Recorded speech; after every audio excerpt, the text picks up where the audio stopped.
This week at the University of Rhode Island. The university acquires some school supplies for their students, and it's not your typical pens and pencils. A professor at URI moving up in his field. And later, a car dealership pays a visit to campus, making students and faculty curious to cruise. Hello everyone, I'm Jessie Manisi. It's about that time of year again for the annual Oozball tournament. URI's Student Alumni Association is holding its 26th year of Oozball on April 24th from 9 to 2.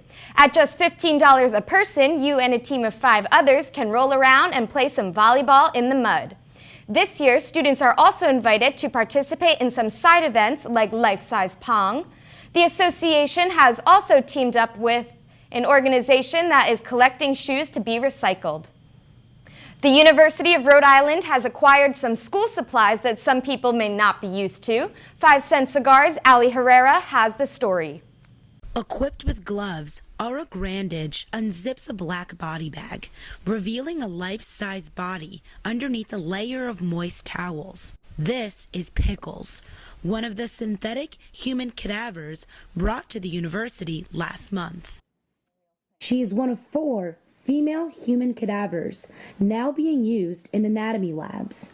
The other 3 are named Iris, Cindy, and R2D2. Each model cost about $40,000 and was made possible through a private award and university funds. Previously in labs, students used hard plastic models to learn human anatomy. Now, freshmen enrolled in an anatomy course will have the opportunity to work with these human cadavers as part of their curriculum.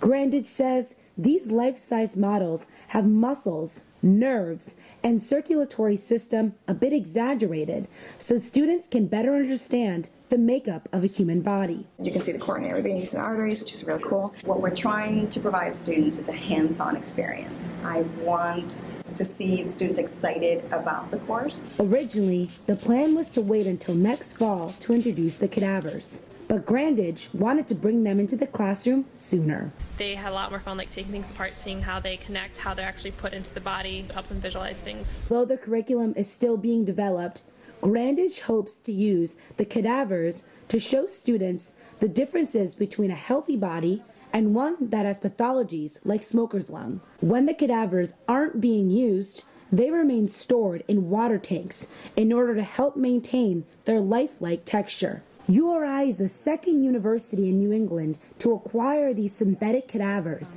and the only school with more than one. Grandage says soon the anatomy labs will be home to 2 female and 2 male synthetic cadavers. In Kingston, Ali Herrera, Good 5-Cent Cigar News. To say a final farewell to URI's best and only late-night talk show, Barrett Tonight will be hosting its season finale live on April 22nd. Barrett Jordan hosted the late-night talk show, began the show in fall 2012. Jordan has written, produced, and hosted this bi-weekly program for 4 seasons throughout his time here at the university. Barrett Tonight features Conan O'Brien-style monologue, comedy sketches, and interviews, as well as musical and stand-up comedy acts. The live show will take place in Chafee Hall at 7:30 p.m. Nissan visited URI's campus on Monday and not only bought one of their cars with them, but allowed students and faculty to take a spin. 5-Cent Cigars' Marissa Tansino has the story. Belize Nissan paid a visit to URI's campus on Monday to introduce the all-electric Nissan Leaf to students and faculty.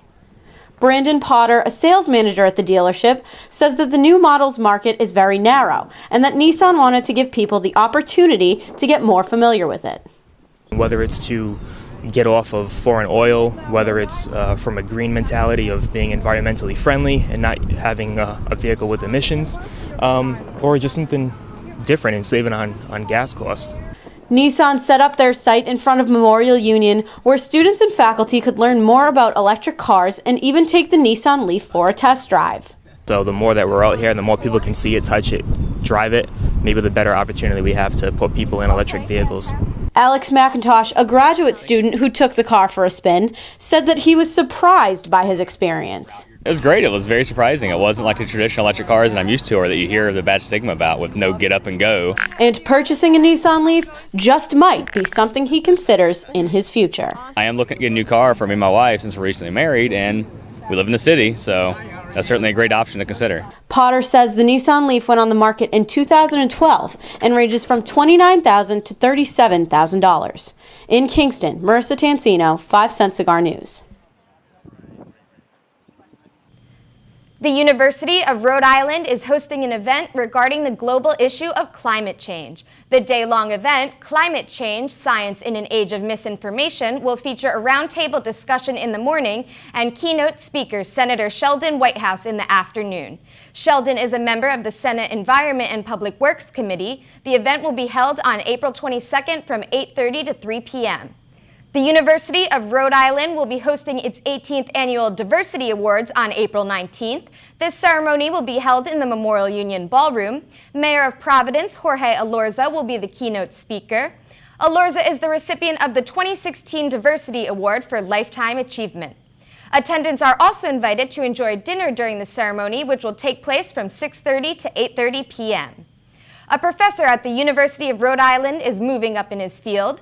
Journalism professor Bill Corey has just accepted the position as sports editor of the Providence Journal. Only that I'm excited to take over as the sports editor. I've been a long time reader of the Journal, and having worked there for a long time, I know there's a lot of really talented people there, and I'm excited to be able to work with him. Corey has more than 15 years' experience at the Journal and at the Boston Herald. He says he uses a lot of the same mechanics at the Journal that he teaches his students. For more on these stories and everything you need to know this week, visit RhodeyCigar.com. You can also like us on Facebook and follow us on Twitter. I'm Jessie Manisi. Thanks for watching and have a great week.